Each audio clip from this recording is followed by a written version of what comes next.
สบายดีท่านผู้ชมที่เคารพทุกท่านดังที่ข้าพเจ้าเคยได้กล่าวไว้ในหลายๆวิดีโอแล้วว่าประเทศลาวของพวกเขานั้นแม้นมีท่าแห่งบ่มซ่อนในการพัฒนาประเทศหลายด้านบ่ว่าจะเป็นท่าแห่งบ่มซ่อนทางด้านที่ตั้งท่าแห่งบ่มซ่อนทางด้านการท่องเที่ยวท่าแห่งบ่มซ่อนทางด้านกสิกรรมท่าแห่งบ่มซ่อนทางด้านพลังงานไฟฟ้าท่าแห่งบ่มซ่อนทางด้านการขุดค้นแร่ธาตุและก็ท่าแห่งบ่มซ่อนทางด้านอื่นๆท่านผู้ชมประเทศลาวของพวกเราแม้นมีท่าแห่งบ่มซ่อนหลายด้านซึ่งจะสามารถนำมาหมุนใช้ในการพัฒนาประเทศชาติของพวกเราในปัจจุบันและก็ในอนาคตได้อย่างมีประสิทธิภาพและก็มีประสิทธิผลได้ท่านผู้ชม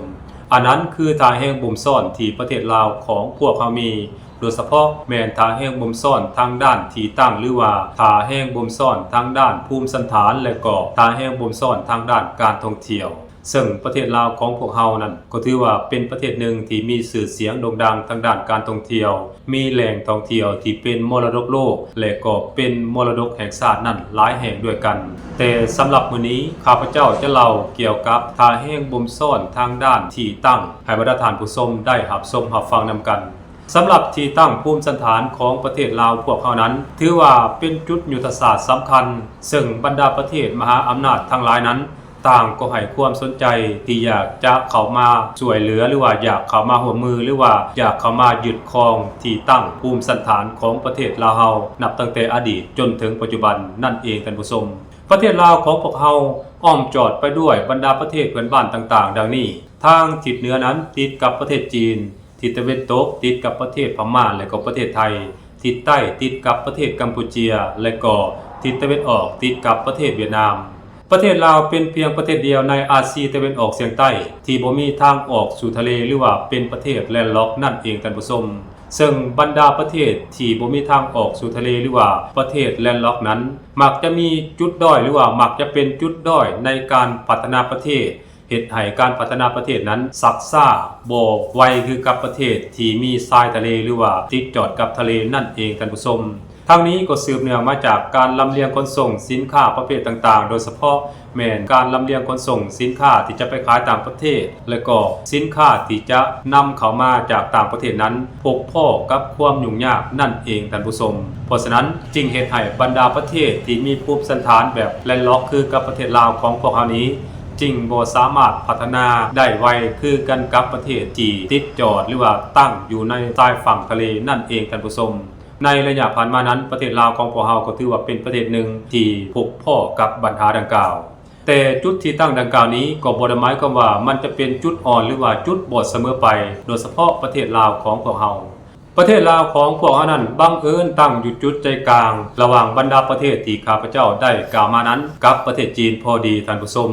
ซึ่งประเทศจีนนั้นก็เป็นประเทศที่มีขนาดเศรษฐกิจอันดับ2ของโลกและก็เป็นประเทศที่มีประชากรหลายเป็นอันดับ1ของโลกก็ว่าได้เพราะฉะนั้นตลาดบริโภคในประเทศจีนถือว่าเป็นตลาดบริโภคขนาดใหญ่เหตุให้บรรดาประเทศต่างๆที่อ้อมรอบประเทศลาวของพวกเขานั้นต้องการทำมาค้าขายกับประเทศจีนฉะนั้นพวกเขาถ้าหากว่าต้องการเชื่อมโยงไปยังประเทศจีนได้ว่องไวขึ้นนั้นพวกเขาต้องผ่านประเทศลาวไปเท่านั้นบ่มีทางอื่นที่จะอ้อมไปอีกแล้วนอกจากว่าไปทางทะเลนั่นเองท่านผู้ชมโดยเฉพาะประเทศไทยมาเลเซียสิงคโปร์และก็ประเทศกัมพูชา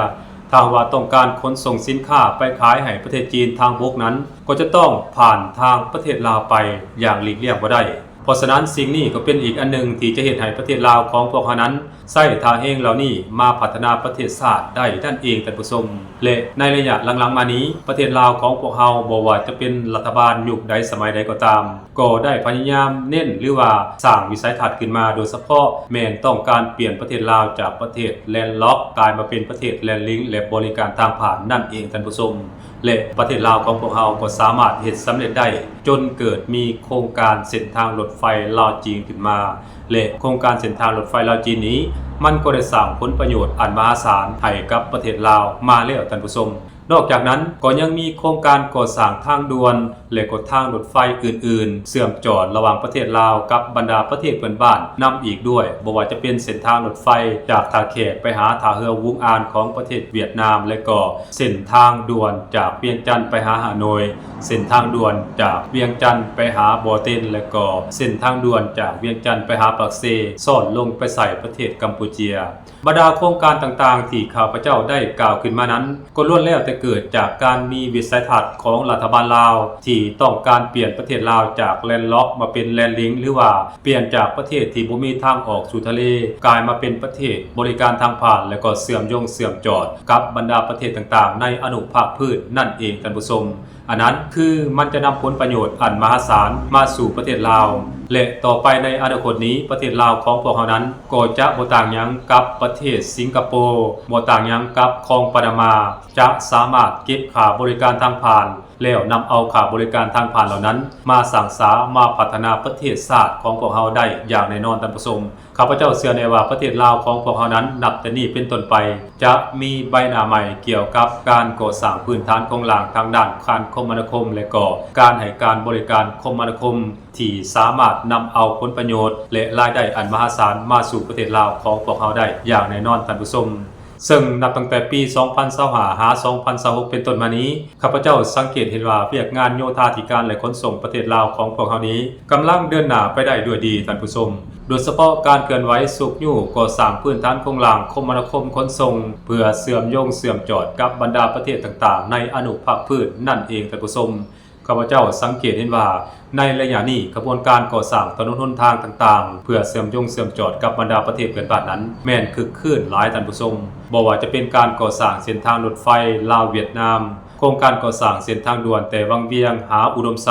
โครงการก่อสร้างเส้นทางด่วนแต่ท่าแขกหาชายแดนลาวเวียดนามและก็โครงการก่อสร้างเส้นทางรถไฟเส้นทางด่วนตั้งแต่นครหลวงเวียงจันทน์ลงไปฮอดปากเซและเชื่อมเข้าไปยังชายแดนลาวกัมพูชานั้นก็ถือว่าได้รับการกระตุกสุกยู่ให้มีบรรยากาศหรือว่าให้มีการเคลื่อนไหวหลายขึ้นท่านผู้ชมอันนั้นคือสิ่งที่ข้าพเจ้าสังเกตเห็น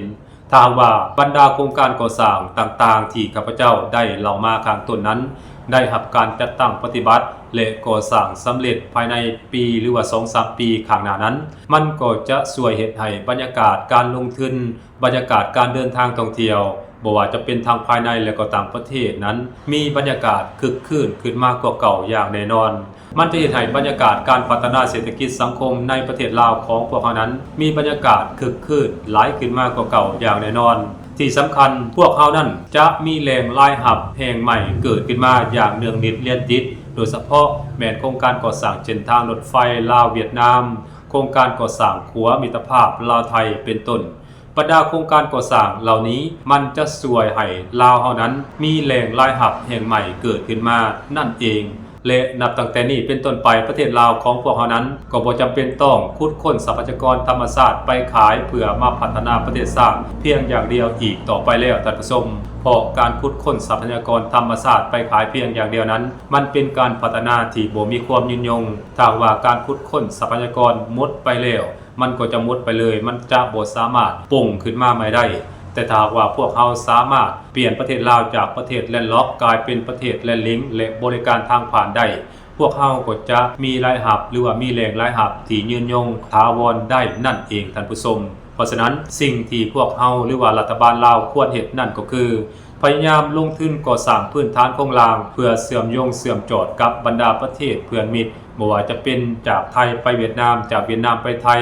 จากกัมพูชาไปจีนหรือจากจีนไปกัมพูชาก็ตามอันนี้พวกเขาต้องลงมือก่อสร้างพื้นฐานโครงสร้างเหล่านี้อย่างเร่งด่วนเพื่อสร้างแหล่งรายรับแห่งใหม่ให้เกิดขึ้นกับประเทศลาวของพวกเขานั่นเองเพราะฉะนั้นข้าพเจ้าเชื่อในว่าประเทศลาวของพวกเขานับจากนี้เป็นต้นไปพวกเขาก็จะมีแหล่งรายรับแห่งใหม่คล้ายๆกับสิงคโปร์คล้ายๆกับปานามาและก็ประเทศที่ให้บริการทางผ่านอื่นๆนั่นเองท่านผู้ชมสบายดี